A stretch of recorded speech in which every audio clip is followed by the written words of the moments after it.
A'udzubillahi minasyaitonirrajim. Bismillahirrahmanirrahim. Assalamualaikum warahmatullahi wabarakatuh.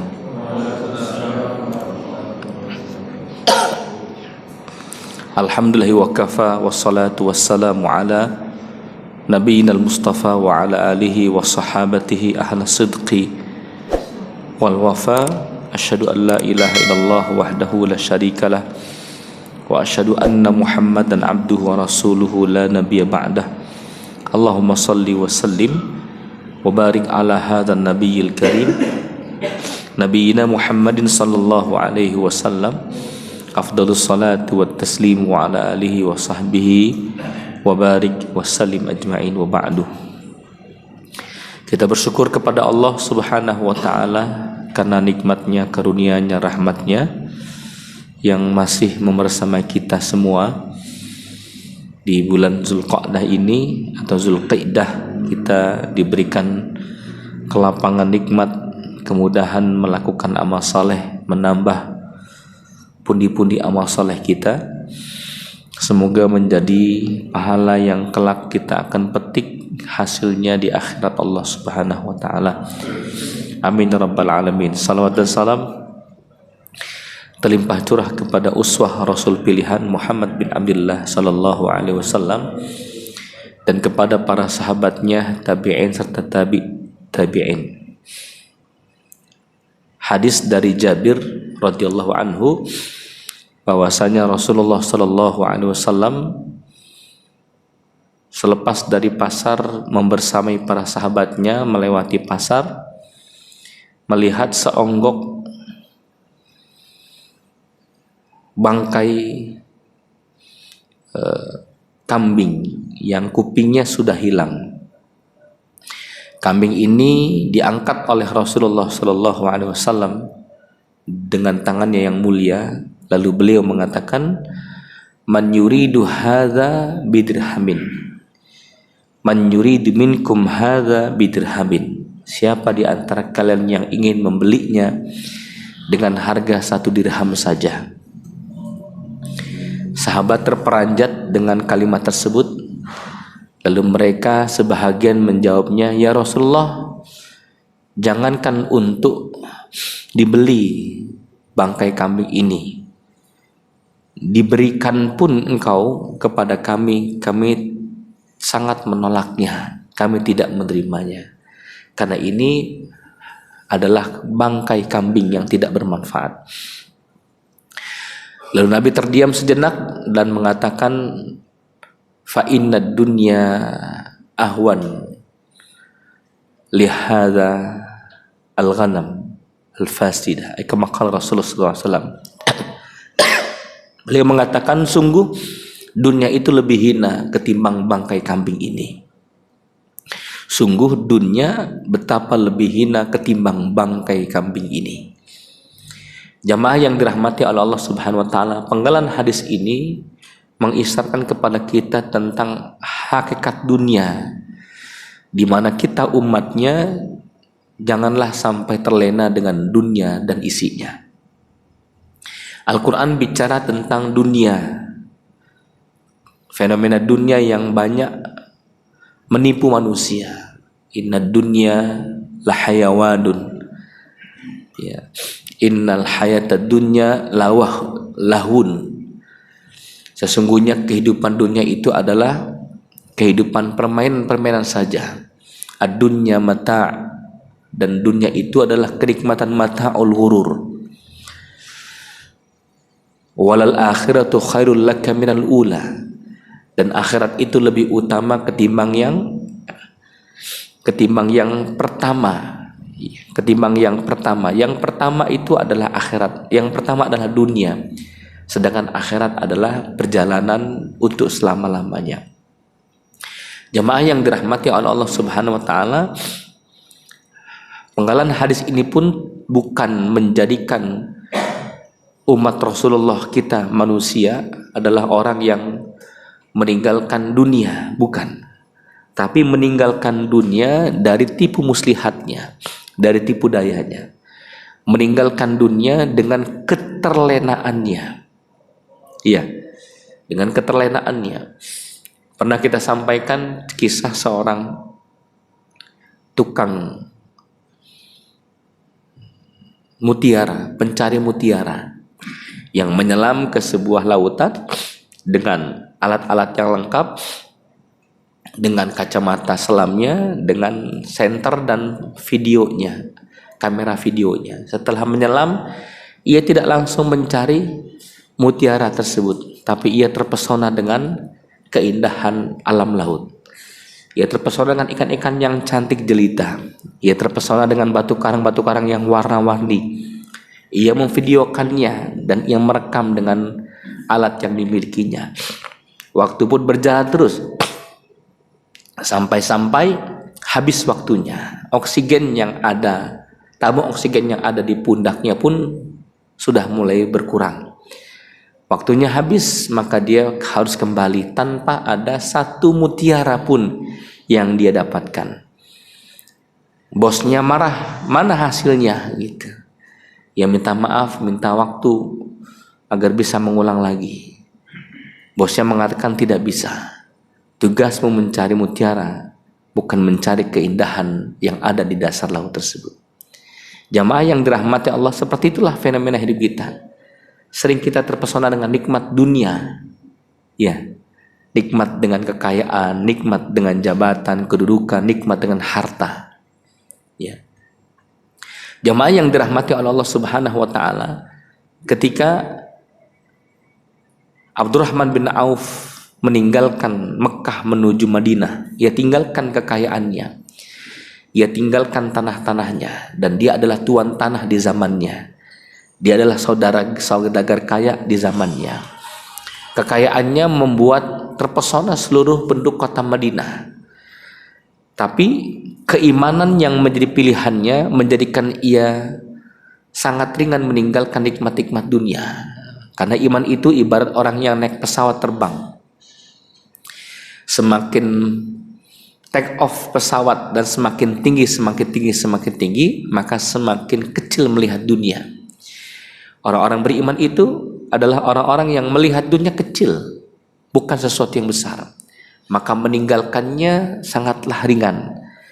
Begitu pula As-Suhaibi Ar-Rumi, dihadanglah ia oleh kafir Quraisy, lalu mengatakan, kalau engkau ingin mengikuti si Muhammad, tinggalkanlah harta bendamu.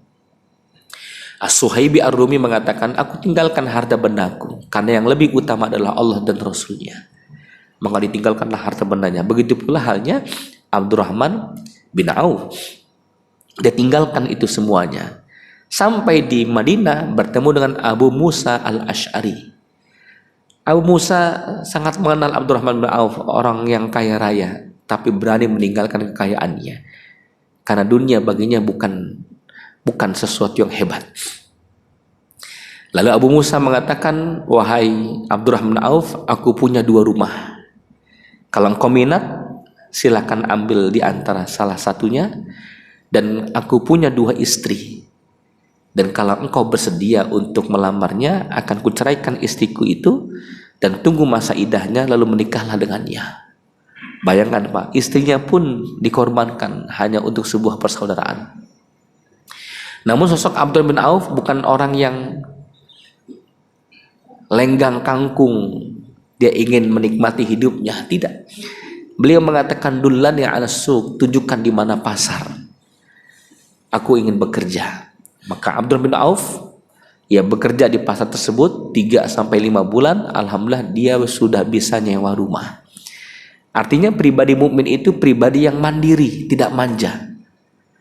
Subhanallah, tidak minta-minta, Pak. Karena itu dilarang oleh Islam. Orang yang minta-minta di dunia, kelak di akhirat menghadap Allah tanpa wajah. Berhati-hatilah orang yang suka minta-minta ini, gitu ya. Ini Abdurrahman bin Auf, Pak, kisahnya, kisah hebatnya. Maka kita melihat beliau betul-betul bersungguh-sungguh untuk menghadirkan dunia, dan dunia datang kepadanya. Dunia datang kepadanya. Maka kita melihat siapa orang-orang dan bagaimana cara dunia mendatangi, menghambakan diri kepada manusia. Bagaimana dunia bisa datang kepada manusia. Bukan kita yang mengejar manusia, maka bukan kita mengejar dunia, Tapi dunia yang datang mengejar kita itu ada pada surat Asy-Syura ayat 20. Asy-Syura ayat 20. Man kana yuridu harsal akhirati nazid lahu fi harsi wa man kana yuridu harsad dunya nu'tihi minha wa ma lahu fil akhirati min nasib. Man kana yuridu harsal akhirah, barang siapa yang obsesi hidupnya adalah akhirat Allah Subhanahu wa taala. Jadi yang lebih utama adalah akhirat Allah, ketaatan demi ketaatan. Ya, maka kalau kita di Madinah, di Mekah, Pak, azan berkumandang, tutup toko, terbuka toko, close, langsung di blok, nggak boleh buka lagi seumur hidup. Mengapa? Dahulukan Allah Subhanahu wa taala. Man kana yuridu harsal akhirah, barang siapa yang obses hidupnya adalah akhirat Allah Subhanahu wa taala, apa kata Allah? Nazid lahu fi harsi. Kalau kita menyelami gramatikal bahasa Arab, itu harusnya kalimatnya nazidu fi harsi, menggunakan huruf ya. Tapi dalam intonasinya hilang ya-nya. Man kana yuridu harsal akhirah nazid lahu fi harsi. Ini isyarat dari Allah Subhanahu wa taala, kata pakar ilmu tafsir, bahwa sesungguhnya mereka yang mendahulukan Allah, mengutamakan akhiratnya, maka Allah akan segera cepatkan nikmat-nikmat dunia datang menghamba kepadanya. Nikmat-nikmat dunia datang menghamba kepadanya. Man kana hamuhul akhirah, barang siapa kegundahannya itu adalah akhirat Allah Subhanahu wa taala, maka Allah jadikan ja'alahu amrahu, Allah mudahkan, Allah lipat tuh kesulitannya menjadi kemudahan-kemudahan. Perkara proyek yang harusnya selesai, ya 2 pekan Pak, diselesaikan dengan 1 pekan. Ya, apa lagi? Berikutnya persyaratan-persyaratan untuk mendapatkan proyek itu harusnya 3 pekan, selesai dengan 2 hari. Kenapa? Dengan cara Allah Subhanahu wa taala.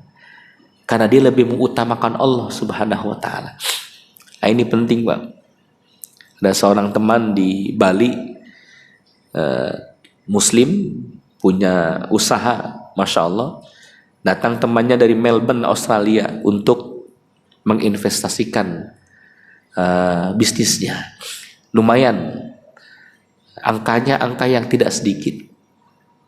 Tapi ketika ngobrol, sedang nikmatnya melobi ngobrol, ya lihat si Muslim ini dan temannya non Muslim melihat jarum jam menunjukkan angka setengah 12. Maka dia pamit kepada temannya itu yang datang dari Melbourne, Australia. Mas, saya punya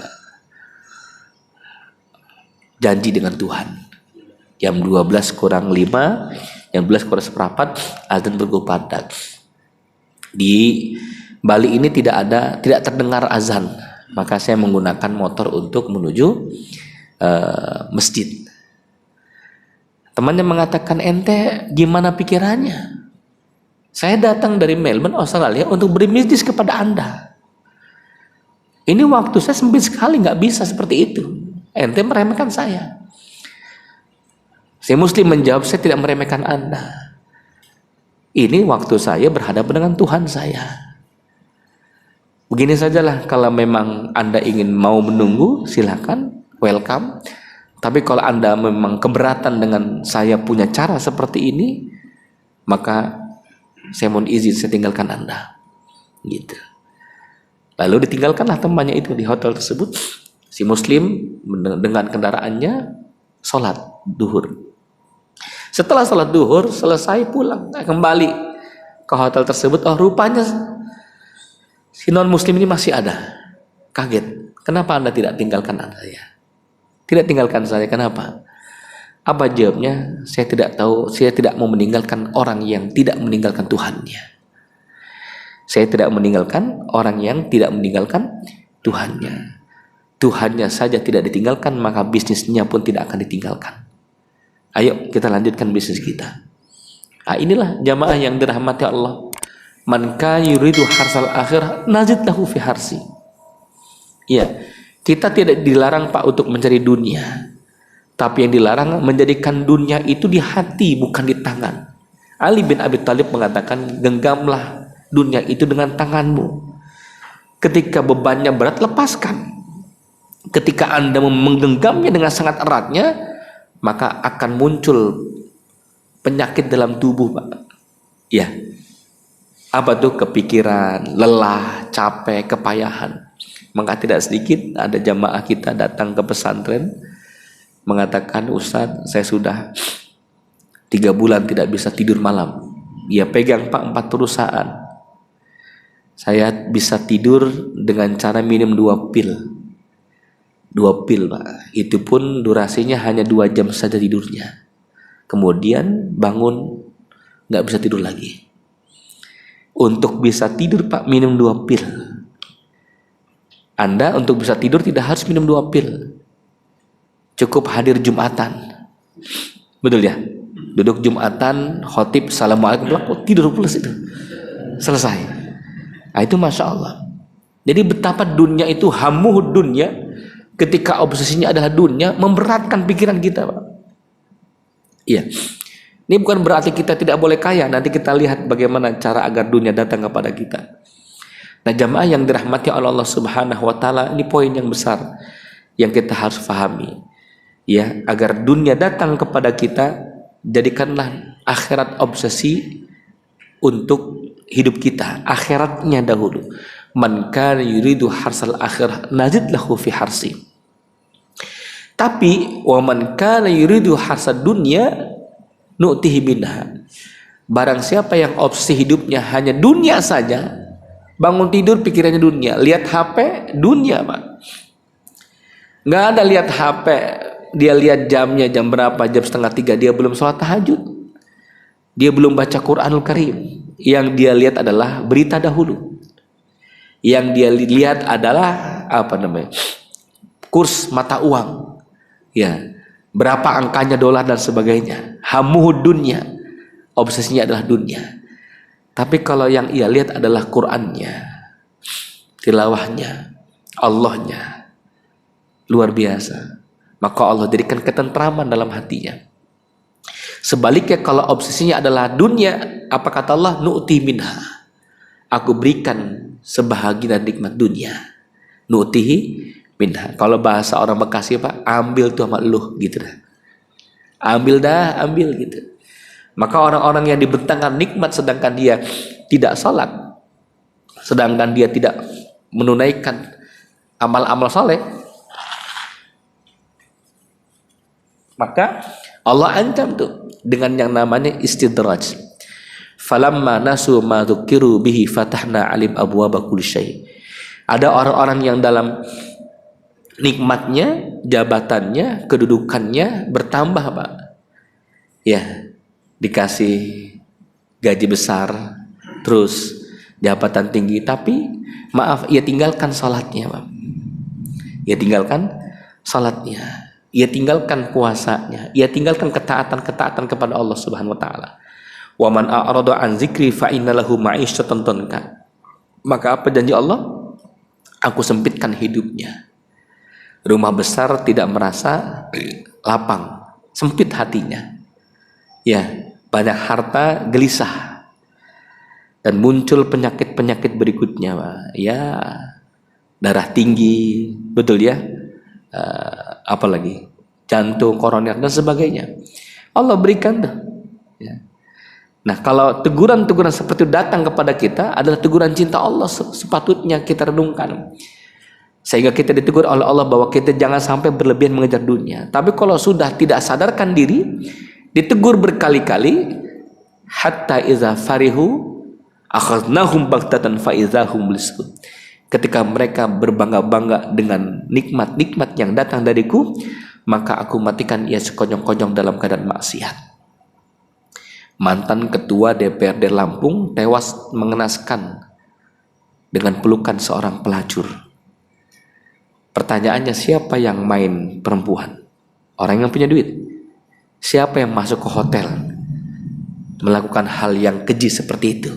Mereka yang punya jabatan, mereka yang punya uang, Pak, mereka yang punya kesempatan untuk melakukan kemaksiatan, dibiarkan oleh Allah Subhanahu wa taala. Seperti halnya menjebak tikus, tidak dengan pukulan, tapi dengan makanan yang dia suka. Makanan itulah yang ditaburi dengan racun. Itulah istidraj. Maka salafus soleh, mohon maaf Pak, salafus soleh itu kalau mendapatkan nikmat mereka sedih, galau.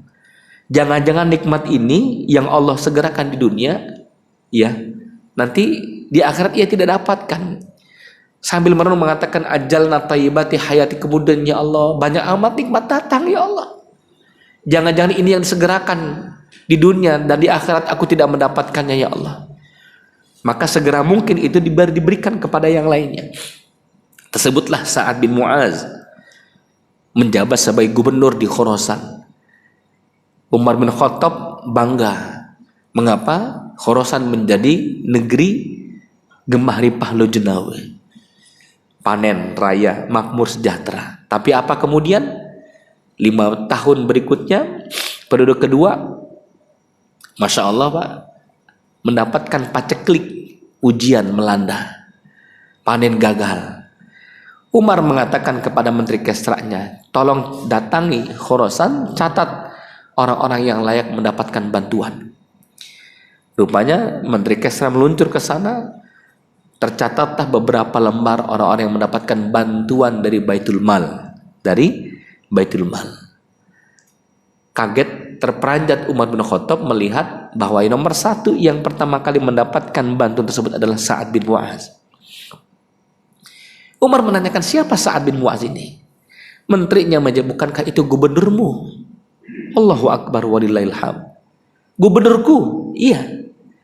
Karena dia adalah orang yang paling pertama kali merasakan penderitaan ketika rakyatnya kelaparan. Dan dia adalah orang yang pertama kali, orang yang terakhir kali merasakan kesenangan ketika rakyat sejahtera. Subhanallah. Umar bin Khattab menangis, mengambil uang 200 dinar. Datangi ini kepada Sa'ad bin Mu'az, lalu berikan hadiahku untuknya. 200 dinar, 1 dinar 4,5 juta sekarang Pak. 4,3 sampai 4,5 juta 1 dinarnya. Angka yang fantastis. Datanglah sang menteri kepada Sa'ad bin Mu'az, ini hadiah dari Umar bin Khattab. Lihat bagaimana dunia datang kepadanya. Ia tidak minta, ia tidak pernah doa, tapi datang dunia itu. Angka yang besar miliaran.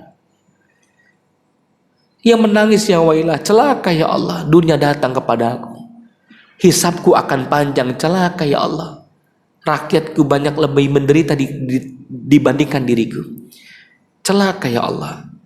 Ia panggil istrinya, wahai istriku, ini hadiah dari Umar bin Khattab, bagaimana? Istrinya yang saleh mengatakan, celaka wahai suamiku, celaka wahai suamiku. Tebarkan kepada fakir miskin. Ini Masya Allah nih. Tebarkan kepada fakir miskin, disebarkan Pak. Isi salehah begitulah. Jadi Bapak kalau ada gajian pulang ke rumah kasih istri, istri mengatakan celaka ya, celaka. Mana sisanya nih, mana sisanya?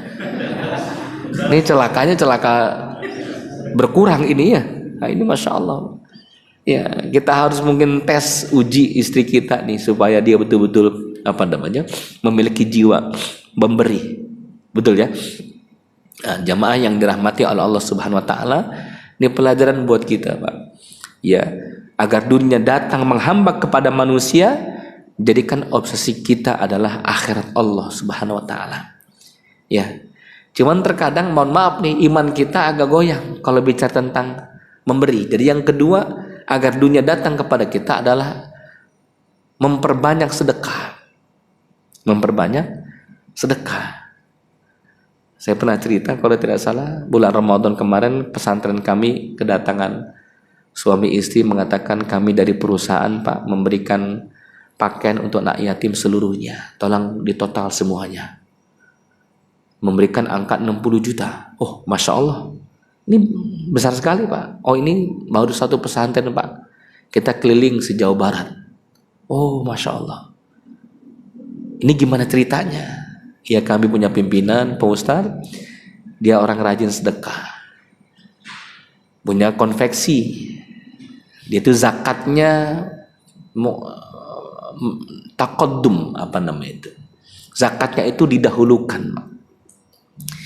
Zakatnya bukan 2,5%, tapi zakatnya 200%. 200%. Dia datangi itu bank syariah, saya punya aset, saya punya perusahaan, ini saya minta 60 miliar, nanti insya Allah kita akan tutupi di akhir Desember. Subhanallah, kita tanya rugi atau untung? Subhanallah, jawabannya adalah demi Allah Pak, keuntungannya ratusan kali lipat. Ya, ini berbisnis dengan Allah Subhanahu wa taala. Wa man yuqridullah qardan hasan fayudha'ifahu lahu ad'afan katsira.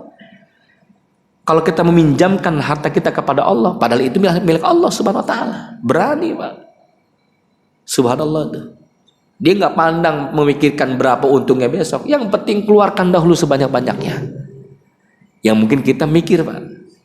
Iya. Kita kan kotak amal lewat di dompet ada 1.272.000, itu yang dimasukin yang berapa? Ujungnya itu 2.000, bukan depannya. Betul ya? Itu Masya Allah. Tapi ini tidak. Semuanya dikeluarkan. Iya, seperti halnya Abu Talha radhiyallahu anhu mendengar ayat lan tanalul birra hatta tunfiqu mimma tuhibbun pada surat Al-Imran ayat 92. Terngiang ayat itu, engkau tidak mendapatkan kebaikan dari Allah sebelum engkau memberikan yang paling engkau cintai. Dia punya sumur, punya kebun, yang ada sumurnya, kebunnya ada kurma-kurmanya rindang, dan punya kebun-kebun yang banyak, dan kebun yang paling dicintainya adalah kebun Buraiha namanya. Kebun Buraiha, Bapak kalau umroh atau haji nanti masuk Masjid Nabawi, ada tempat sepatu 4.300 berapa itu. Anda geser ke tempat sepatunya, karpetnya angkat, ada buletan Pak, bunderan. Itu sumur Buraiha. Nah itu kebun yang diwakafkan oleh Abu Talha kepada Allah dan Rasulnya. Ya Rasulullah, aku mendengar ayat lan tanalul birra hatta tunfiqu mimma tuhibbun. Engkau tidak mendapatkan kebaikan dari Allah sebelum engkau memberikan yang paling kau cintai. Ini Buraiha, kebun yang paling saya sukai. Sedekah untuk Allah dan Rasulnya, aku wakafkan untuk Masjid Nabawi ini. Maka Nabi mengatakan, Rabbiha Abu Talha, Rabbiha Abu Talha, Rabbiha Abu Talha. Beruntunglah Abu Talha, beruntunglah Abu Talha. Nah ini jamaah yang dirahmati oleh Allah. Maka mental-mental orang kaya itu mental-mental memberi Pak. Setiap hari berpikir apa yang saya bisa berikan, apa yang saya bisa keluarkan, itu mental-mental pejuang. Kalau dalam pikiran kita mengatakan apa yang saya dapatkan adalah mental-mental pecundang. Betul ya? Mental-mental pecundang. Nah, ini Masya Allah. Sebuah pesantren, sang kiai punya murid sudah alumni Pak. Sudah sukses, punya proyek banyak di Jakarta. Datang ke pesantren memberikan dua mobil mewah untuk kiainya. Pak Kiai, ini untuk Pak Kiai. Ini mobil Camry dengan mobil Alphard. Subhanallah, Masya Allah, sudah sukses sayang, sudah Pak Kiai. Oh terima kasih, supaya Pak Kiai bisa jalan-jalan dengan mobil ini. Lalu Pak Kiai memanggil guru di pesantrennya, Ustaz Ta'al ijlisuna. Guru sini, duduk sini. Bagian sekretaris pondok. Ini mobil Camry dengan Alphard, tolong taruh di pesantren. Santrinya mengatakan, Pak Kiai, ini untuk panjenengan. Loh, untuk saya ini? Iya, untuk panjenengan. Iya, sudah saya terima kasih. Tapi saya nggak make yang beginian. Saya ke masjid jalan kaki, bisa pakai motor, bisa pakai sepeda. Keliling asrama santri cukup pakai motor. Kalaupun mau keluar, mau ke Solo, mau kemana, nggak apa-apa, boleh pakai ini. Tapi kalau ini bisa dimanfaatkan untuk pesantren, itu lebih afdol, lebih mulia. Ini dunia, khawatir nanti Allah tanya saya di akhirat, Berat pertanyaannya, tuh mobil ngapain? Nginep di rumah nggak dipakai-pakai. Ditanya sama Allah. Mendingan untuk pesantren dimanfaatkan untuk guru-guru, untuk tamu-tamu, untuk para santri. Subhanallah Pak. Dilepaskanlah itu 2 mobil mewahnya. Ya, ini orang-orang yang hatinya tidak ada dunia Pak. Subhanallah. Maka ketika kita melepaskan seperti itu, Allah berikan yang besar. Apa dalilnya? La in syakartum la azidannakum wa la in kafartum inna azabi lasyadid. Seorang kiai di Bogor baru kemarin kami umroh Pak. Dia menangis itu. Pesantrennya kecil, ikhlas. Ayo anak-anak sekolah, urusan bayaran belakangan. Yang penting kamu ngaji. Jiwa raga pikirannya didedikasikan untuk santri Pak. Untuk murid. Makanannya dikeluarkan, makanan rumahnya habis tuh di dapur, ayo makan, ayo makanan Pak Kiai dimakan semuanya. Anak-anaknya makan tertunda, yang penting santrinya bisa makan.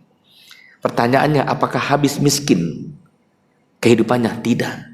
Apakah bertambah sempit Pak pesantrennya yang tadi 2.500 meter? Tidak. Datang seorang bapak mengatakan, Pak Kiai, Bismillahirrahmanirrahim, saya punya tanah 13 hektar. Monggo dipakai. Nanti saya bantu pembangunannya. 13 hektar Pak, di angka 400 miliar di daerah BSD. Subhanallah, luar biasa. Mengapa? Karena Allah melihat kesungguhannya, memberi. Mental-mental memberi, bukan mental-mental meminta. Maka itulah yang dibina, dididik oleh Rasulullah SAW kepada para sahabatnya. Ya, jangan sampai menjadi tangan di bawah. Lakukan, jadilah engkau tangan di atas. Tangan di atas begini Pak ya, bukan begini nih. Nih begini sama juga ini, tapi begini nih ya. Tangan di atas itu memberi. Nah, ini penting buat kita. Maka agar dunia datang menghamba kepada kita, yang pertama obsesikan hidup kita untuk akhirat Allah Subhanahu wa taala. Yang kedua adalah banyak-banyak melakukan sedekah dahsyat Pak. Sedekah dahsyat. Betul ya? Kita kalau ngelihat yang namanya apa tuh? Mancing maniak, betul ya? Kenapa mendapatkan ikan besar 17 kilo, 20 kilo? Kenapa? Karena modalnya besar, Pak. Ya, umpannya pun dari ikan-ikanan jelly ya, yang selusin 150.000 rupiah, 270.000 rupiah. Pancingnya pun mahal, 15 juta Pak, pancingannya. Ya, belum sewa bootnya, setengah hari 8 juta Pak, ke tengah-tengah itu. Strike, betul? Ngangkat ikan 12 kilo, 15 kilo, kuat Pak. Umpannya gede, modalnya besar. Kita mancing di empang pakai cacing, dapat apa tuh? Betik, betul ya? Sepat, jair. Mancing pakai encu, lele muntah Pak. Dimuntahin sama dimuntahin. Apa kata lele, nggak level nih, nggak level, betul ya? Ya, kalau kita ingin mendapatkan yang besar, lakukan sesuatu yang besar. Subhanallah. Dan lakukan amalan-amalan yang besar Pak. Maka nggak mustahil kita melihat, maaf, kiai punya pesantren di Jepara, di Kudus Pak, di Lamongan, di Bojonegoro. Saya sering keliling Pak pesantren itu, ingin mengambil inspirasi dan ingin mengambil sisi ruhiyahnya. Dia punya amalan apa seperti itu, gitu ya? Dia punya amalan apa? Masya Allah Pak. Rupanya muridnya sang kiai yang menjadi asisten kiai itu menceritakan bahwa kiai itu malam-malam kalau sudah jam 1 sampai jam 3 berdiri Pak. Panjang berdirinya itu. Oh, pantas mendapatkan amanah. Iya, nikmat dari Allah yang sangat besar. Yang dahulu kiainya mengatakan Bismillahirrahmanirrahim tahun 1935. Sang kiai mengatakan, Bismillah, tanah saya di depan rumah ini 1.500 meter saya wakafkan untuk Allah dan Rasulnya. Monggo santri-santri nikmati tanah saya untuk belajar. Begitu. Masya Allah. Dan 2020 kemarin, ya, atas izin Allah Subhanahu wa taala, bagian tanah dari pesantren tersebut, ya, sang ustadz mengatakan, Pak Kiai mengatakan, alhamdulillahirabbil alamin, kita punya pesantren yang tanahnya dilipat gandakan oleh Allah. Sekarang tanah kita berjumlah 1.500 hektar tanah. Pertanyaannya, dari mana Pak ini semuanya? Tidak lain dan tidak bukan adalah obsesi akhirat Allah Subhanahu wa taala. Dedikasinya untuk Allah Subhanahu wa taala. Maka ada orang-orang Pak yang untuk dunia tidak ngoyo dia. Adanya alhamdulillah, tidak adanya bersabar sudah. Kalaupun terhambat masalah proyek dunia, sudah, ya lepaskan kepada Allah. Ya, dijanjikan proyeknya akan datang nih. Ayo, tanggal 5 bulan Juli. Masya Allah, terkadang kita ngoyo Pak. Apa yang kita lakukan? Yang kita lakukan, maaf, menyekutukan Allah Subhanahu wa taala. Kita cari dukun agar proyek kita menang. Ada nggak begitu? Ada. Kita lupa. Kita punya Allah Subhanahu wa taala. Ya. Kita lupa kita punya Allah Subhanahu wa ta'ala. Qulillahumma malikal mulki tu'til mulka man tasha wa tanzi'ul mulka mimman tasha. Kalau Allah berkehendak jadi proyek itu, nggak ada yang bisa menghalanginya Pak. Tapi kalau Allah berkehendak tidak jadi proyek tersebut, sehebat apapun tenaga kita untuk bisa mendapatkannya, demi Allah membuat kita stres. Betul ya? Membuat kita lumpuh, membuat kita capek Pak. Bahkan maaf, membuat kita gila. Kalau itu bukan takdir kita. Begitulah. Maka jamaah yang dirahmati Allah, ayo urusan hati, urusan rezeki Allah telah mengatur semuanya.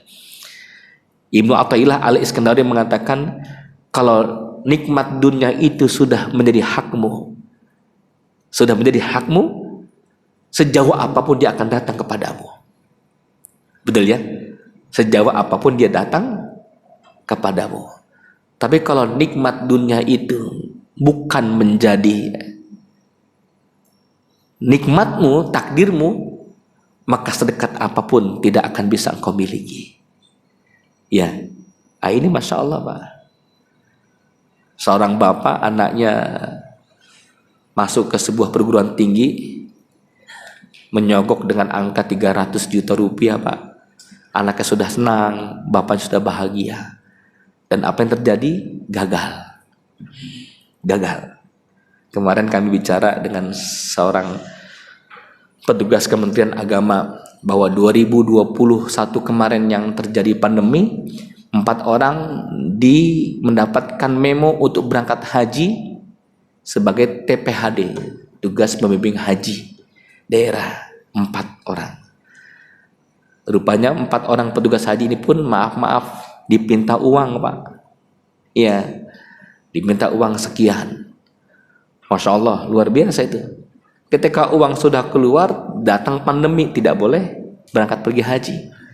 Ya, datanglah 2002 sekarang, 2022. Data tersebut hangus Pak, data yang baru. Mana yang namanya uang menjadi jaminan bisa berangkat pergi haji? Tidak ada.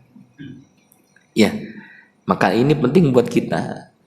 Sehingga ta'alluqul qalbi ilallah, ikatan hati kita kepada Allah harus betul-betul kuat. Ya. Jadi agar dunia bisa menghamba kepada kita, datang kepada kita, yang pertama adalah obsesikan diri kita untuk akhirat Allah Subhanahu wa taala. Yang kedua adalah al-iksar bis sadaqah, memperbanyak sedekah. Sedekah itu sangat-sangat mujarab sekali, Pak. Dan yang ketiga adalah wallahu fi aunil abdi maka al abdu fi auni akhihi. Agar dunia bisa datang menghamba kepada kita, banyak-banyak nolong orang, Pak. Banyak-banyak nolong orang, maka Allah akan nolong kita. Allah akan nolong kita. Ada seorang kaya raya yang bermimpi, umrohkan tetanggamu, Masya Allah tuh. Kaget dengan mimpi tersebut. Kok umrohkan tetangga? Siapa? Tetangga. Mimpi lagi berikutnya disebutkan Fulan bin Fulan. Dikenal Fulan bin Fulan ini adalah orang yang meninggalkan sholat, Pak. Seorang pemuda meninggalkan sholat. Ini di Riyadh, tidak jauh dari Saudi Arabia dengan Mekah Al-Mukarramah. Maka mimpinya itu menjadikan dia konsultasi kepada gurunya. Kata sang guru, kalau engkau memiliki nikmat rezeki, tak apalah, engkau ajak tetanggamu itu yang mungkin belum mendapatkan hidayah umroh, untuk umroh, silakan. Maka dia datang kepada tetangga yang miskin, ayo kita umroh. Senangnya luar biasa, Pak. Begitu ya. Singkat cerita, berangkatlah ke Masjidil Haram setelah tawaf dan sa'i selesai umroh, lalu sholat Jumat. Saat itu Jumatan, selesai sholat Jumat dia sholat 2 rakaat. Setelah sholat 2 rakaat, kok sujudnya lama, gitu ya. Ditunggu lagi pun sujudnya lama. Rupanya meninggal dunia dalam keadaan sujud. Luar biasa.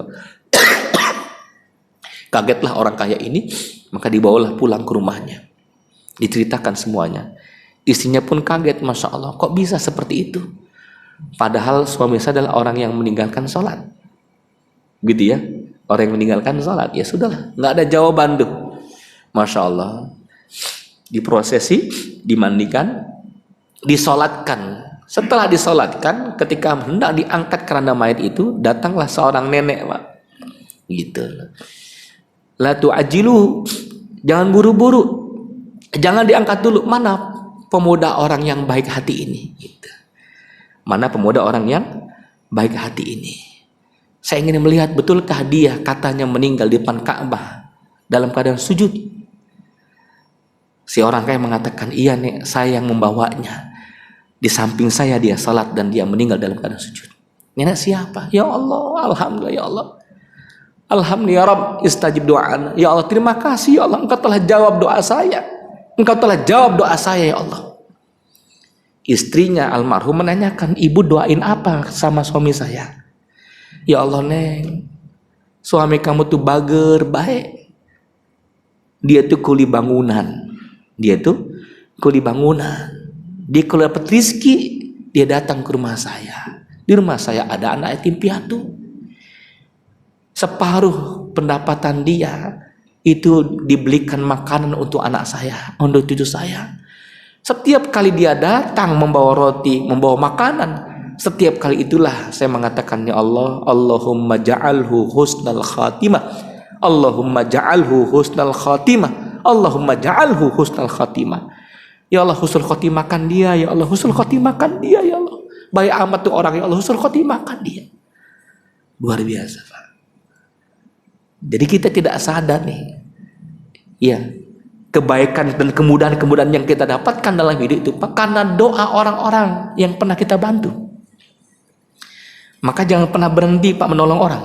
Tetangga, kerabat, sahabat, saudara kita, abang kita, empok kita. Datanglah. Setelah dia tersenyum, malam dia berdoa. Ada kala kesulitan kita dimudahkan tersebab doa dia. Tuh. Maka berapa banyak dunia datang menghamba kepada kita, Pak, karena kita melakukan kebaikan-kebaikan. Kebaikan itulah yang jangan sampai sirna dalam hidup kita, Pak. Karena kebaikan itulah yang menjadikan dunia menghambakan diri kepada kita. Subhanallah. Dan itu tidak sedikit kisah-kisah tersebut. Ya. Dan yang paling terakhir, dunia akan datang menghamba kepada kita ketika kita lapang hati dengan nikmat Allah Subhanahu wa taala yang disebut dengan qanaah. Ya. Laisal ghina an kasratil ardi, orang kaya itu bukan orang yang banyak materinya, walakinnal ghina ghinan nafsi. Tapi kekayaan yang hebat adalah kekayaan hati. Ya, mungkin Bapak kalau ke kampung tuh ada orang-orang yang kalau ditawarkan dunia, udah nggak usah dah, terima kasih, gitu ya.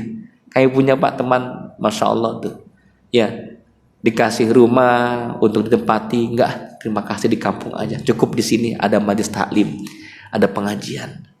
Dikasih motor, mobil, nggak, terima kasih, kasih yang lainnya. Dunia itu menghambat tapi ia tolak semuanya. Khawatir dia tidak mampu untuk menjaganya. Tapi di antara kita banyak yang nuntut dunia datang, betul ya? Minta bahkan ngejar luar biasa. Setelah dapat, maaf, dia pergunakan untuk maksiat di jalan Allah Subhanahu wa taala. Dan itu tidak sedikit. Itulah yang menjadikan dunia datang, Pak, bukan menghamba, tapi untuk menghancurkan kehidupan kita. Yang disebut dengan istidraj. Maka berhati-hatilah saat nikmat datang, kita tidak salat, kita tidak dekat dengan Allah, malah bertambah nikmat datang lagi, malah bertambah tinggi jabatannya, malah bertambah sehat walafiat, tidak datang sakit, Pak. berhati-hatilah, jangan-jangan itu cara Allah untuk menghancurkan kehidupan kita. Wal'iyazbillah. Ini saja kiranya, semoga yang sedikit bermanfaat. Astagfirullah li wa lakum. Assalamualaikum warahmatullahi wabarakatuh.